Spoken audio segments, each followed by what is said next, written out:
جب ماں ایک نیکی دینے کو تیار نہ ہوگی، نفسا نفسی کا عالم ہوگا، حشر کے میدان میں اللہ حافظ جی سے یہ کہے گا، جس کو تم 3000 والا سمجھتے تھے، جس کو تم 5000 والا سمجھتے تھے، اس حافظ قرآن کو اللہ یہ مقام دے گا اور دنیا کو دکھائے گا کہ حافظ قرآن سے اللہ یہ کہہ رہا ہے کہ او حافظ جی، جس طرح تو قرآن دنیا میں پڑھتا تھا، جیسے تو دنیا میں قرآن پڑھتا تھا، ویسے ہی قرآن کی آیتیں پڑھتا جا، جنت کی سیڑھیاں چڑھتا جا۔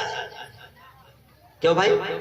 اور آج 11 بچے حافظ جی بنے ہیں، ان کے باپ بھی یہاں پر ہوگے، ان کی مائیں بھی ہو سکتا ہے کہ میری بات کو سن رہی ہوگی، علماء کی بیانات کو سن رہی ہوگی۔ سنو، حافظ قرآن کا باپ اس بات کو ضرور سنے، حافظ جی کی ماں اس بات کو ضرور سنے کہ حافظ قرآن کا تو یہ مقام ہوگا کہ اللہ کہے گا پڑھتا جا قرآن کی آیتیں اور سیڑھیاں چڑھتا جا۔ لیکن سن لے، حافظ جی کی امی جان، حافظ جی کے ابو جان، کہ اللہ نبی پاک نے فرمایا، ہمارے نبی نے فرمایا کہ حافظ قرآن کی ماں اور حافظ قرآن کے باپ کو اللہ نور کے منبروں پر بٹھائے گا۔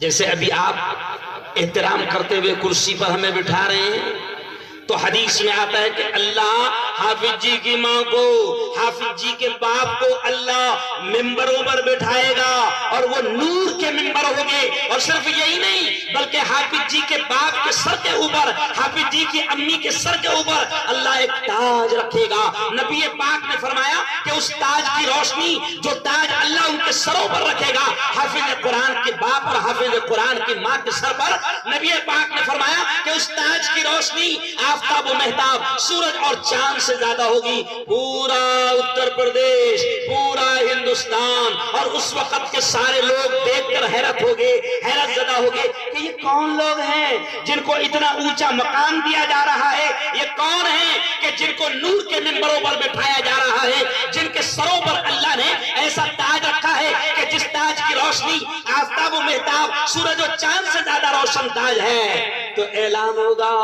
یہ تو بجنور کا کسان ہے جس کا بیٹا حافظ قرآن ہے، یہ تو منجیڑا کا کسان ہے جس کا بیٹا حافظ قرآن ہے، یہ تو اتر پردیش کا مزدور ہے جس کا بیٹا حافظ قرآن ہے، یہ تو یو پی کا رکشہ چلانے والا ہے جس کا بیٹا حافظ قرآن ہے، یہ وہ عورت ہے کہ جس کا بیٹا حافظ قرآن ہے۔ آج ہم معمولی سمجھ رہے ہیں، کیوں؟ میرے گھر میں مولانا، میرے گھر میں 6 ڈاکٹر بھی ہیں، 2 BDS ہے، 2 MBBS ہے۔ ناظرین صاحب بڑی اچھی نظامت کر رہے ہیں آپ، الحمدللہ۔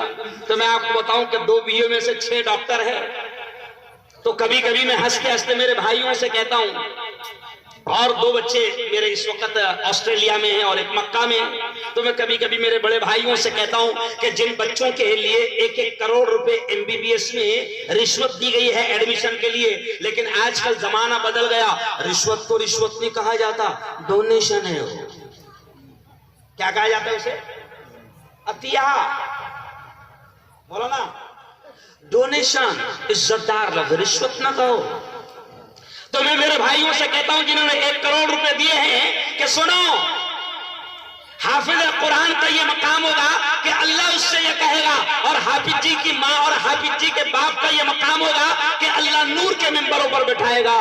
کسی ڈاکٹر سے نہیں کہا جائے گا کہ ڈاکٹر صاحب انجیکشن دیتے جاؤ اور جنت کی سیڑھیاں چڑھتے جاؤ۔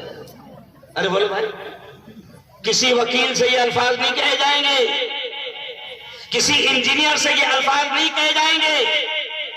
یہ اس لیے میں سادے الفاظ میں کہہ رہا ہوں کہ اگر آپ کا بیٹا حافظ بن رہا ہے، آپ کا بیٹا عالم بن رہا ہے، تو آپ خوش ہو جاؤ کہ آپ اپنی آخرت کا سامان تیار کر رہے ہو۔ اور میں تو مولانا عباس صاحب، میں تو ایک دم سیاسی آدمی بھی ہوں تھوڑا تھوڑا، تو میں کبھی ہنستے ہوئے یہ بھی کہتا ہوں مسلمانوں سے کہ ایک بات بتاؤ، میں تمام لوگوں سے پوچھ رہا ہوں، ایک بات بتاؤ، کیا مسلمانوں کے یہاں اولاد کی کمی ہے کیا؟ ارے بولو نا بھائی، نہیں؟ ماشاء اللہ، الحمدللہ، ہر گھر میں 4-5 کھیل رہے ہیں، بولو ہے نا بھائی؟ ساتھ ساتھ بھی ہے، مولانا کہہ رہے ساتھ ساتھ بھی ہے، ماشاءاللہ، تب کمی کہاں ہے؟ تو میں تو یہ کہتا ہوں کہ بھئیہ ہم تو دنیا کی تعلیم سے بھی نہیں منع کرتے۔ مولانا ارشد مدی کا ایک جملہ میں نے سنا، ابھی ہم لوگ 2 دن پہلے مولانا ارشد مدی صاحب ہم لوگ وہاں کوکن میں تھے، وہاں سیلاب آیا تھا، تقریباً 3 کروڑ روپے جمعیت علماء نے خرچ کی۔ مولانا ارشد مدی کا میں نے جملہ سنا کہ حضرت مولانا ارشد مدی کہتے ہیں کہ مسلمانوں ہم دنیاوی تعلیم دینے سے بھی آپ کو نہیں منع کرتے۔ ایک مثال وہ دیتے ہیں کہ بناؤ اپنے بچوں کو بہترین وکیل، اسلام منع نہیں کرتا، بناؤ اپنے بچوں کو بہترین وکیل۔ آج مسلمانوں کے ہزاروں جوان بے قصور جیل کی سلاخوں میں بند پڑے ہیں، آج ان بے قصور مسلمان جوانوں کا کیس لڑنے کے لیے ہمارے پاس میں اچھے مسلمان وکیل نہیں ہیں۔ ہم منع نہیں کرتے ہیں، لیکن ہم یہ کہتے ہیں، میں بالکل سادہ انداز میں کہتا ہوں مسلمانوں سے کہ ماشاءاللہ الحمدللہ اللہ نے اتنی اولاد دی ہے کہ آج حکومت پریشان ہے۔ ارے پریشان ہے نا بھائی ہماری آبادی سے، تو میں کہتا ہوں بھیا 5 ہے تو بنا ایک کو ڈاکٹر، بنا ایک کو وکیل، بنا ایک کو پروفیسر، بنا ایک کو انجینئر، یہ 4 لوگ کم از کم یہاں سنبھال لیں گے، اور ایک کو تو حافظ قرآن بنا دے جو کہاں سنبھال لے۔ ارے بولو بھائی، جو کہاں سنبھال لے؟ جب ڈاکٹر صاحب جب دکھے گے نہیں، حشر کے میدان میں ابا حضور ڈھونڈیں گے کہ کہاں ہے میرا ڈاکٹر، 1 کروڑ روپے ڈونیشن دے کر اس کو ڈاکٹر بنایا تھا، کہاں ہے میرا ڈاکٹر؟ تو ڈاکٹر دور دور تک نظر، ارے بولو، نہیں آئے گا۔ وہاں کون آئے گا کام؟ حافظ قرآن۔ تو خیر آئیے، میں ابتدا میں یہ باتیں اس لیے کیا کہ جیسے مجھے پتا چلا کہ الحمدللہ یہ جو آج پروگرام ہے یہ مدرسہ تجوید القرآن کا ہے، اور اللہ کا شکر ہے مجھے یہ بھی خبر ہے کہ ماشاءاللہ یہ پورا کے پورا علاقہ مدرسے سے محبت کرتا ہے، مدرسے کے علماء سے محبت کرتا ہے، مدرسوں کے بچوں سے محبت کرتا ہے۔ میں آپ سے کہوں گا کہ میرے یارو، یہ حکومتیں وقت کی حکومتیں ان مدارس کو ٹارگٹ کر رہی ہے، ان مدارس کو نشانہ بنا رہی ہے۔ یہ وقت کی حکومتیں چاہتی ہے کہ یہ مدرسے جہاں سے قرآن کی تعلیم ہوتی ہے، جہاں سے نبی کی باتیں سکھائی جاتی ہے، جہاں پر قال اللہ و قال رسول کی صدائیں بلند ہوتی ہے، یہ وقت کی حکومتیں ان کو نشانہ بنا کر، ان کو ٹارگٹ کر کے، ان کو نقصان پہنچا کر، ان کو بند کرنے کے پیچھے پڑی ہوئی ہے۔ لیکن وقت کے مسلمانوں سے میں کہہ رہا ہوں، ملک کے مسلمانوں سے کہہ رہا ہوں، بلکہ بجنور کے مسلمانوں سے، اتر پردیش کے مسلمانوں سے کہہ رہا ہوں کہ وقت کی حکومتیں مدارس کو ٹارگٹ اور نشانہ بنانا چاہتی ہے، لیکن آپ اور ہم طے کر لیں کہ انشاءاللہ ان مدرسوں پر آنچ آنے، بولو پورا مجمع، ان مدرسوں پر آنچ آنے نہیں دے گے، اور ہر طرح سے مدارس کا تعاون کریں۔ کہو انشاءاللہ۔ اچھا دیکھو، تھوڑا سا مجھے اطمینان ہو جائے، میرا ایک انداز ہے، مجھے اطمینان ہو جائے، ذرا دونوں ہاتھ اٹھا کر بتاؤ کہ انشاءاللہ ہر طرح سے ہم مدرسے کا تعاون کریں گے۔ ماشاءاللہ، دیکھیں مولانا عباس صاحب، اوہو آہا، الحمدللہ، بالکل طے کر لیں۔ اور آئیے، میں ذمہ دار ہونے کے ناطے بھی آپ کو کچھ پیغام دینے کی کوشش کر رہا ہوں وقت اور حالات کے اعتبار سے۔ قرآن مقدس کی چند آیتیں میں نے آپ کے سامنے پڑھا الگ الگ مقامات سے، اور وہ ساری آیتیں مولانا عباس صاحب ایسی ہے جو تقریباً تمام لوگوں کو یاد ہیں، اپنے اماموں کے پیچھے سنیے۔ تو آئیے انہی آیتوں کو سمیٹتے ہوئے میں اپنی بات کو سمیٹوں گا کہ دیکھیں سب سے پہلی آیت میں نے کیا پڑھا، اقرا بسم ربک الذی خلق خلق الانسان من علق۔ او بجنور والو، او میرے بھائیو، قرآن کی یہ جو آیت میں نے نے پڑھا، میں آپ کو بتا دوں، حالانکہ آپ کو یاد ہوگا، آپ کو معلوم ہوگا، یہ بات آپ کے علم میں ہوگی، لیکن میں آپ کو بتا دوں کہ قرآن پاک میں 6666 آیتیں ہیں، لیکن سنو، قرآن پاک کا جو سب سے پہلا لفظ اور قرآن پاک کی جو سب سے پہلی آیت جو آسمانوں سے اتری ہے، اللہ نے اتاری ہے، سب سے پہلا آرڈر، سب سے پہلا حکم، سب سے پہلا آدیش، سب سے پہلا سندیش، سب سے پہلا حکم جو اللہ نے اتارا ہے وہ ہے اقرا۔ اقرا کیا مانے؟ اللہ نے کہا پڑھ۔ تو میں اکثر کہتا ہوں، ابھی 2 دن بھی پہلے MBBS کے کچھ طلبہ جو ہے، جو ہمارے مسلمان بچے ڈاکٹر کی اعلیٰ ڈگری لیے،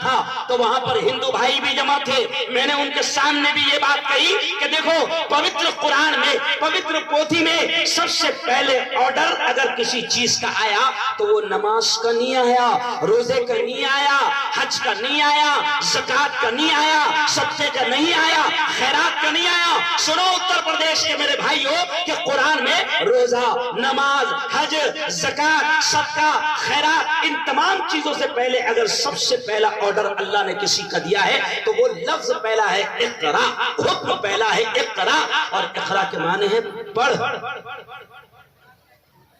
نماز کا حکم پہلے نہیں آیا۔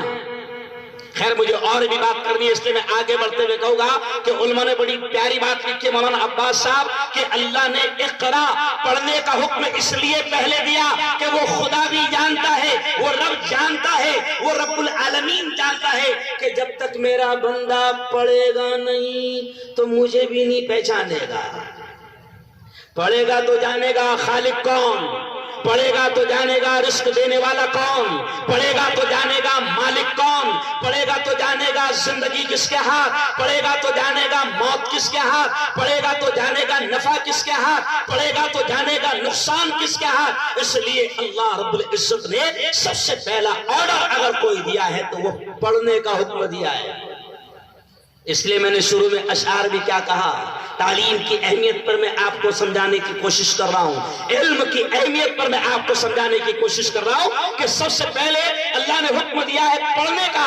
اس لیے میں نے اشعار بھی کیا پڑھا کہ زندگی مانگو کسی سے نہ محبت مانگو، زندگی مانگو کسی سے نہ محبت مانگو، تخت مانگو، تخت مانگو نہ کوئی تاج و حکومت مانگو، جھوٹی دنیا ہے یہ، دنیا کی نہ شہرت مانگو، صرف اللہ سے تم علم کی دولت مانگو۔ او بھائیو کیا مانگو اللہ سے؟ زور سے بولو، زور سے بولو، کیا مانگو اللہ سے؟ علم۔ ہمارے نبی بھی دعا سکھاتے تھے اور دعا پڑھتے تھے، اور کیا کون سی دعا؟ اللہم انی اسألک علما نافعا۔ اے اللہ یہ جملے سن لو، عربی میں یاد نہیں رہیں گے تو اردو میں ہی یاد رکھ لینا۔ اللہ کو ساری زبانیں آتی ہے، اللہ کی ساری زبانیں اللہ کی ہے۔ کیا مانگنا اللہ سے؟ اللہم انی اسألک علما نافعا، اے اللہ میں تجھ سے نفع دینے والا علم مانگتا ہوں۔ علم، اس لیے میں نے سے کہا کہ زندگی مانگو کسی سے نہ محبت مانگو، تخت مانگو نہ کوئی تاج و حکومت مانگو، جھوٹی دنیا ہے یہ، دنیا کی نہ شہرت مانگو، صرف اللہ سے تم علم کی دولت مانگو۔ یہ تخت و تاج مولانا کوئی حیثیت نہیں ان کی، بلکہ میں تھوڑا سا میرے اسٹائل میں کہتا ہوں اکثر کہ دیکھو دیکھو دیکھو یہ تخت و تاج کی کوئی حیثیت نہیں، یہ دیکھو دلی کا تخت جھاڑو والے کو مل گیا اور ملک کا تخت چائے والے کو مل گیا، نہیں ملا، کوئی حیثیت نہیں۔ اللہ سے قرآن کا علم مانگو، دین کا علم مانگو، حدیث کا علم مانگو، اللہ کے سامنے رو گڑ گڑاؤ، اپنی اولاد کو دین کی طرف لاؤ، اپنی اولاد کو قرآن کا علم دو، علم اللہ سے مانگو، علم آئے گا، علم آئے گا تو انشاءاللہ میں بالکل دو ٹوک انداز میں کہہ رہا ہوں کہ یہ جتنے مسائل، یہ جتنی سمسیائیں، یہ جتنے پرابلمز آج ہم دیکھ رہے ہیں، انشاءاللہ یہ قوم جب علم کے زیور سے آراستہ ہوگی، جب تعلیم آئے گی، شکشن آئے گا، ایجوکیشن آئے گا تو انشاءاللہ سارے مسائل کا حل بھی اللہ رب العزت اس کے سامنے رکھے گا۔ یہ ماننا ہے، اور یہی وجہ ہے کہ اللہ نے روزہ، نماز، زکات، حج، صدقہ، خیرات سب سے پہلے آرڈر اگر کسی چیز کا دیا ہے تو وہ علم کا دیا ہے۔ اس لیے میں اکثر یہ بھی شعر کہتا ہوں کہ علم انسان کی اوقات بڑھا دیتا ہے۔ یہ آج آپ دیکھ رہے ہیں، یہ ہمارے سروں کے تاج ہیں، یہ حفاظ قرآن مبین، یہ علماء کرام، یہ مفتیان اعظام، یہ مبلغین اسلام، یہ داعیان اسلام، یہ اسلام کے دین کی تعلیم کو عام کرنے والے، یہ ہمارے سروں کے تاج ہیں۔ آج ہم اپنے سروں کا تاج انہیں اس لیے مانتے ہیں کیونکہ اللہ نے ان کو علم کی دولت سے مالا مال کیا ہے۔ قرآن کا علم اللہ نے ان کو دیا ہے، ان کے دل، ان کے دماغ میں اللہ رب العزت نے قرآن کا علم، دین کا علم اللہ نے ان کو دیا ہے۔ اس لیے بجنور والوں، اتر پردیش کے میرے بھائیوں، میں آپ سے کہوں گا کہ یارو ان مدارس کو معمولی نہ سمجھو، بلکہ میرے استاد محترم حضرت مولانا علی میاں ندوی رحمت اللہ علیہ ایک جملہ کہا کرتے تھے، سننا یہ جملہ، مولانا علی میاں ندوی رحمت اللہ علیہ ایک جملہ کہا کرتے تھے کہ مسلمانوں، یہ مدارس، یہ مدرسے دین کے ایمان کے قلعے ہیں۔ یہ مدرسے دین کے ایمان کے قلعے ہیں۔ یہاں اولاد تمہاری ہماری جائے گی تو انشاءاللہ ان کے دین کی حفاظت ہوگی، ان کے ایمان کی حفاظت ہوگی۔ ورنہ آج ہم دیکھ رہے ہیں کہ شیطان نے پوری طرح سے ہماری اولاد، ہماری نسلوں کے ایمان پر ڈاکہ ڈالنے کا انتظام کر لیا ہے۔ آج ہمارے بچے محفوظ نہیں ہیں، چھوٹے چھوٹے معصوم بچے، مولانا عباس صاحب، یہ چھوٹے چھوٹے معصوم بچے، آج شیطان کا نیٹ ورک ان کے ہاتھوں میں ہے۔ سب سے بڑا نیٹ ورک، شیطان کا جو نیٹ ورک ہے وہ موبائل کی شکل میں ان کے ہاتھوں میں ہے۔ اور آج ہماری نوجوان نسل آج اس تباہی، موبائل کی تباہی سے ان کی زندگیاں تباہ ہو رہی ہیں۔ رات کے 1-1 بجے تک مولانا، رات کے 2-2 بجے تک موبائل پر میرا جوان لگا ہوا ہے، اور حکومت بھی مکار ہے۔ حکومت کیا کرتی ہے؟ اوہو 1.5 GB free, 2 GB data free. تو میں کہتا ہوں کہ 2 GB ڈاٹا مت دے، 2 روٹی آٹا دے، لیکن آٹا نہیں ملے گا۔ کیا ملے گا؟ ارے بولو بھائی، ڈاٹا، تاکہ تو ڈاٹا لے اور تباہ ہو جا۔ آج میری قوم کے جوانوں کا، مولانا اگر یہ کہوں تو شاید غلط نہ ہوگا، کہ ہر ایک ویکتی، ہر ایک نوجوان، ہر ایک آدمی، یہ میں بالکل بیلنس کے ساتھ میں کہہ رہا ہوں کہ کم سے کم 8 سے 10 گھنٹے وہ موبائل میں دے رہا ہے، 8 سے 10 گھنٹہ۔ اور کیا ہوا مولانا؟ کورونا آیا، لاک ڈاؤن ہو گیا، اسکولیں بند، کالج بند، تو سسٹم کیا آ گیا؟ On line education. ماشاءاللہ ہماری اولاد کیا پڑھ رہی ہے؟ On line education. On line education کا مطلب آپ رکشہ بھی چلاتے ہو، آپ کسان ہو، آپ مزدور ہو، آپ کھیت میں کام کرتے ہو، آن لائن ایجوکیشن ہے۔ اولاد کو تم کو 10,000 کا اینڈرائیڈ موبائل، ارے بولو، دینا پڑے گا۔ اچھا اینڈرائیڈ موبائل اس کو مل گیا تو اس کے بعد کیا ہوگا؟ آن لائن ایجوکیشن بغیر انٹرنیٹ کے نہیں ہوگی، اور انٹرنیٹ شروع ہوگا تو پھر انٹرنیٹ پر جو شیطان بیٹھے ہوئے ہیں، آج میں بالکل کھل کر یہ بات کہہ رہا ہوں، میں ایک ذمہ داری کے ساتھ یہ بات کہہ رہا ہوں کہ انٹرنیٹ پر جو شیطان بیٹھے ہوئے ہیں وہ ہر 5-10 منٹ کے بعد کوئی نہ کوئی گندی تصویر یا گندی ویڈیو ہمارے بچوں کے اسکرین پر، ان کی نگاہوں کے سامنے موبائل پر چھوڑتے ہیں۔ کتنا بچاؤں گے اولاد کو؟ جبکہ قرآن کیا کہہ رہا ہے؟ یا ایوہ الذین آمنوا قوا انفسکم و اہلیکم نارا۔ قرآن کہہ رہا ہے اے ایمان والو، اے ایمان والو، بچاؤ اپنے آپ کو، بچاؤ اپنے آپ کو اور اپنی اولاد کو جہنم کی آگ سے۔ آج ہم ان کے دین کی تعلیم کا انتظام نہیں کر رہے ہیں، آج ہم ان کی ایمانی تربیت کا انتظام نہیں کر رہے، اور شیطان نے گھر گھر